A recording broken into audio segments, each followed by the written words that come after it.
Prezados alunos do curso superior de Tecnologia em Gestão Empresarial na modalidade EAD, eu sou o professor Enio Fontão e, dando continuidade às nossas aulas de desenvolvimento de negócios, hoje nós iremos tratar a respeito da aula 16 que ocorre na semana 18. Como todos sabem, a aula 16 é uma aula muito extensa, portanto, ela está dividida em várias videoaulas. No material de leitura da unidade de aula 16, nós encontramos a seguinte descrição: no contexto da atratividade e rentabilidade de um negócio, é relevante a decisão de como e quando um projeto deve ser transferido de um estágio para outro. Isso quer dizer que esses dois fatores, atratividade e rentabilidade, podem definir se um projeto vai receber maior investimento, menor investimento, ou até se esse projeto vai ser excluído do portfólio de uma empresa. Ainda no material de leitura da unidade de aula 16, nós encontramos que a análise de atratividade do negócio aborda, entre outros, a taxa de crescimento do mercado, matriz BCG. Mas como funciona na prática uma matriz BCG? Vejamos primeiramente os conceitos básicos. A matriz BCG é baseada no crescimento do mercado, ou seja, quanto que o mercado cresce de um ano para o outro, e na parcela relativa de mercado, ou seja, quanto que a empresa vende em relação aos seus principais concorrentes. Esses fatores, eles são representantes da posição competitiva de uma empresa em seu segmento e do fluxo de caixa líquido resultante necessário para operar a unidade. O ideal é que o fluxo de caixa gerado pelos projetos, produtos da empresa, seja necessário para operar a empresa e investir em novos produtos quando necessário, de uma maneira independente, para que a empresa não precise depender de investimentos ou empréstimos de outras instituições. A hipótese básica é que uma empresa com maior parcela relativa, aquela que vende mais em relação aos seus concorrentes, é aquela com menor custo, pois essa empresa ela já adquiriu experiência, ela já passou pela aceitação de mercado, ela produz mais, por isso ela tem o ganho de escala que reduz os seus custos de produção. Então, os produtos estão em posições de fluxo de caixa essencialmente diferentes e eles devem ser administrados de maneira diferente.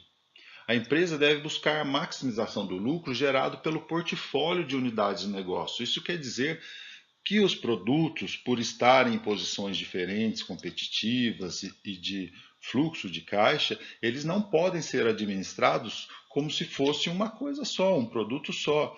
Cada produto deve ser administrado independente dos outros, de maneira que o conjunto desses produtos leve à maximização do lucro. Mas afinal, o que é um portfólio? Se olharmos pela perspectiva simples de uma pequena empresa, por exemplo, uma pizzaria, o portfólio são os produtos que ela oferece, por exemplo, pizza de mussarela, pizza de calabresa, pizza portuguesa, etc. Se nós olharmos pela perspectiva de uma grande empresa, uma automotiva, por exemplo, quais são os produtos? O que é um portfólio? Os carros, os veículos leves, veículos utilitários, caminhões, tratores e até motocicletas, etc. Nesse slide, nós percebemos que aparecem várias vezes as palavras parcela relativa de mercado.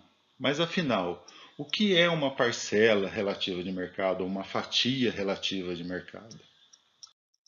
Primeiramente, nós precisamos entender o conceito de market share, ou seja, a participação de mercado, que é uma cota que a empresa possui em determinado segmento. A fatia é um sentido figurado que representa essa cota, essa parte da empresa no segmento. Né? Ela pode ser, nesse sentido figurado, uma fatia de bolo ou uma fatia de pizza. Né? Então, por exemplo, se uma empresa possui 15% em um mercado total, o market share dessa empresa é 15%. Se uma outra empresa B possui 10% num segmento de mercado, então o market share dessa empresa é 10%. Então, se nós imaginarmos que dentro de um segmento de mercado, como esse representado na figura, onde uma empresa A tem 15%, a empresa B tem 10%, existem outros concorrentes que dominam 75% do mercado. Se nós considerarmos que nenhum desses concorrentes possui uma cota maior do que 10% ou uma participação de mercado maior do que 10%, nós temos a empresa A e a empresa B como as principais concorrentes desse mercado. Então, a partir disso, nós podemos discutir o que é uma parcela relativa de mercado ou o market share relativo. O market share relativo nada mais é do que o market share de uma empresa em relação ao seu principal concorrente. Então, se nós olharmos pela perspectiva da empresa A, que possui 15% de mercado, qual seria o market share relativo? 15%, que é a sua participação, dividido por 10%, que é a participação da empresa B, a qual detém o segundo maior ou a segunda maior parcela de mercado. Portanto, 15 dividido por 10, 1,5. Por outras palavras, isso significa que a empresa A vende 1,5 produto para cada um produto que a empresa B vende. Se nós olharmos pela perspectiva da empresa B, qual seria o seu market share relativo? Simples. Os 10% que ela detém, dividido por 15% que a empresa A detém, que, portanto, é a sua maior concorrente. Nesse caso, o market share relativo seria de 0,66 para 1, ou seja, a empresa B vende 0,66 de produto para cada um produto que a sua principal concorrente, a empresa A, vende. Então, portanto, o market share relativo é o índice que expressa o market share em relação ao seu maior concorrente. Mais um exemplo. Se uma empresa tem 20% e seu maior concorrente tem 10%, então o market share relativo será de 2 para 1. Ou seja, para cada um produto que a concorrente vende, a empresa vende 2 produtos. Um outro conceito imprescindível para se elaborar uma matriz BCG é o de taxa de crescimento de mercado, que nada mais é do que o percentual de crescimento de vendas de um produto em um mercado comparativamente ao ano anterior.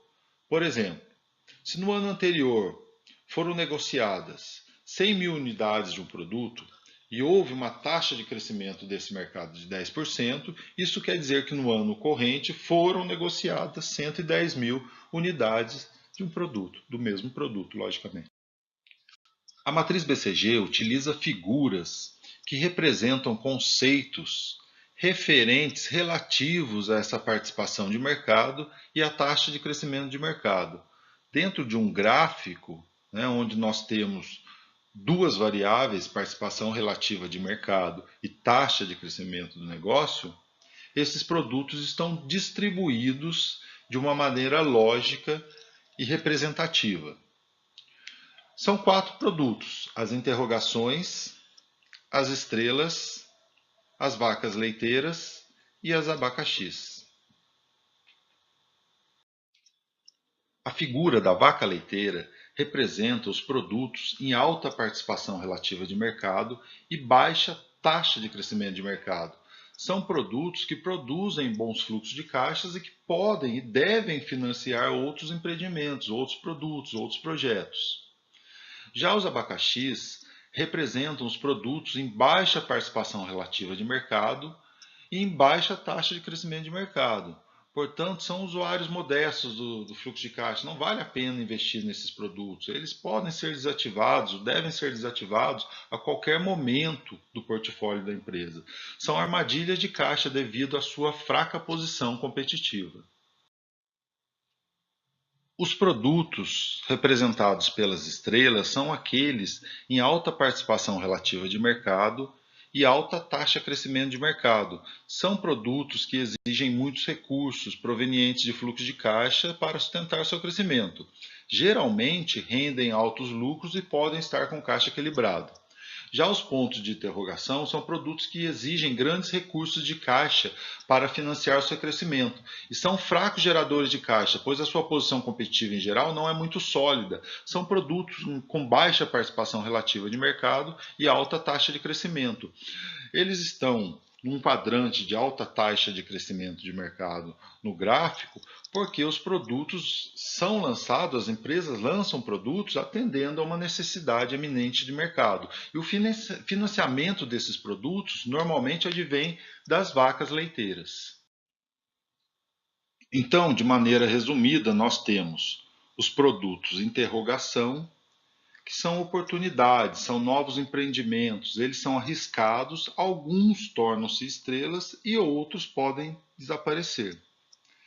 As estrelas são produtos de crescimento e expansão rápidas, estão em mercados eminentes, alta taxa de crescimento de mercado. Os abacaxis são aqueles produtos que não vale a pena investir. Eles devem ser mantidos apenas se houver algum lucro ou o lucro que interessa à empresa.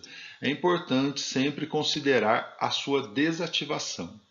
E as vacas leiteiras, elas representam o leite que financiam, né, no sentido figurado, lógico, o leite que financia as oportunidades das estrelas, ou seja, os novos produtos e as interrogações são financiadas pelo fluxo de caixa da vaca leiteira.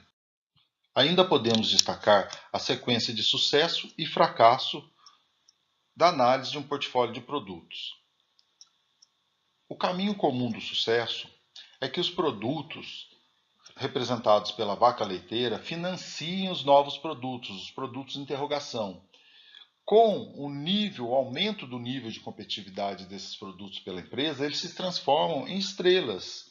Mas a partir da decadência desses produtos ou da aceitação de mercado desses produtos, né, da necessidade do mercado desses produtos, ele entra dentro de um ciclo de vida de produto em decadência.